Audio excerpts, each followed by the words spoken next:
తెలంగాణ రాష్ట్రంలో హస్తం పార్టీ అధికారంలోకి వచ్చి 3 నెలలైంది.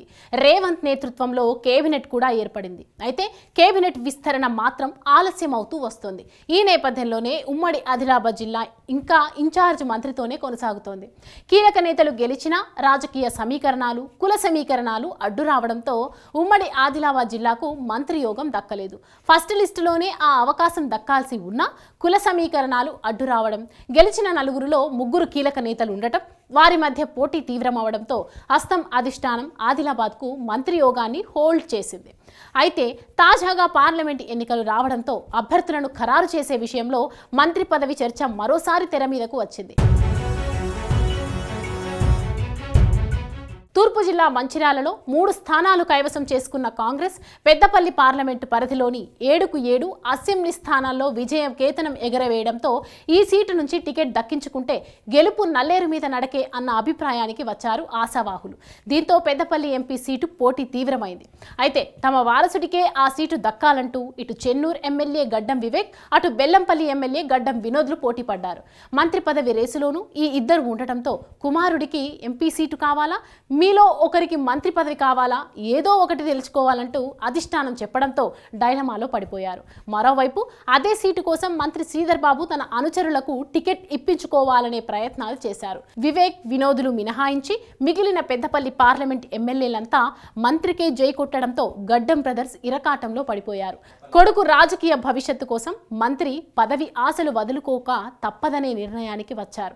దీంతో ఇన్నాళ్ళు ఆ పదవిపై గంపెడు ఆశలు పెట్టుకున్న మంచిర్యాల ఎమ్మెల్యే కొక్కిరాల ప్రేమ్సాగర్ రావుకు మళ్లీ ఆశలు చిగురించినట్టయింది. అటు నియోజకవర్గ కాంగ్రెస్ క్యాడర్తో పాటు పెద్దపల్లి పార్లమెంట్లోని మిగతా ఎమ్మెల్యేలు సైతం ప్రేమ్సాగర్ రావుకే మంత్రి పదవి దక్కాలని, ఆ నిర్ణయానికి ఏకీభవిస్తేనే ఎంపీ ఎన్నికల్లో మీతో కలిసి నడుస్తామంటూ షరతు పెట్టడంతో గడ్డం బ్రదర్స్ ఓకే అన్నట్లు సమాచారం. ఉమ్మడి ఆదిలాబాద్లో పార్టీ కష్టకాలంలో ఉన్న సమయంలో నేనున్నానంటూ అండగా నిలిచిన ప్రేమ్సాగర్ రావుకే మంత్రి పదవి ఇవ్వడం న్యాయమంటూ అంతా ముక్త కంఠంతో చెప్పడంతో అధిష్టానం సైతం సూచనప్రాయంగా ఓకే చెప్పినట్లు సమాచారం.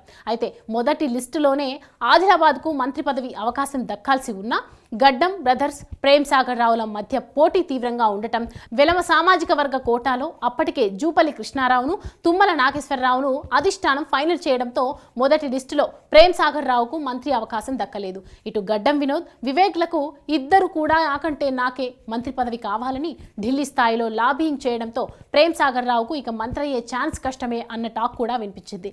దీంతో ఇటు మంచిర్యాల నియోజకవర్గ కాంగ్రెస్ క్యాడర్లో తీవ్ర అసహనం వ్యక్తమైంది.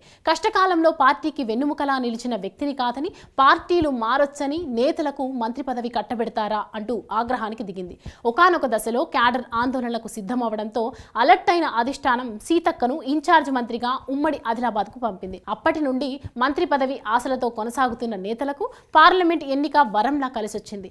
మా నేతలకు మంత్రి పదవి కట్టబెడతామని మాట ఇస్తేనే మేమంతా కలిసొస్తామని ప్రేమ్సాగర్ రావు క్యాడర్ తేల్చి చెప్పడం, మిగిలిన పార్లమెంటు నియోజకవర్గం పరిధిలోని ఎమ్మెల్యేలు సైతం ప్రేమ్సాగర్ రావుకు జై కొట్టడంతో గడ్డం బ్రదర్స్ కొడుకు గెలుపు కోసం ఒక మెట్టు దిగిరాక తప్పలేదట. దీంతో రెట్టింపు ఉత్సాహంతో ఎంపీ ఎన్నికను భుజాల మీద వేసుకున్న ప్రేమ్సాగర్ రావు పార్లమెంటు పరిధిలోని నియోజకవర్గాల్లో కంటే అధిక మెజారిటీ మంచిర్యాల నుండే రావాలంటూ క్యాడర్కు టార్గెట్ పెట్టడం, గడ్డం వంశీని భారీ మెజారిటీతో గెలిపించి పార్లమెంటుకు పంపుతానంటూ ప్రతిజ్ఞ చేయడం చకచకా జరిగిపోయాయట. తానే ఎంపీ ఎన్నికల బాధ్యతను మోస్తానంటూ ముందుకొచ్చి మిగిలిన ఎమ్మెల్యేలను ఏకతాటిపైకి తీసుకొచ్చి వరుస సమావేశాలు కొనసాగిస్తున్నారట ప్రేమ్సాగర్ రావు. మా నేత ఇక మంత్రి పక్కా అంటూ క్యాడర్ ముందస్తు సంబరాలు చేసుకుంటుందట. మరి అధిష్టానం ఆ సంబరాలకు న్యాయం చేస్తుందా లేదా చూడాలి.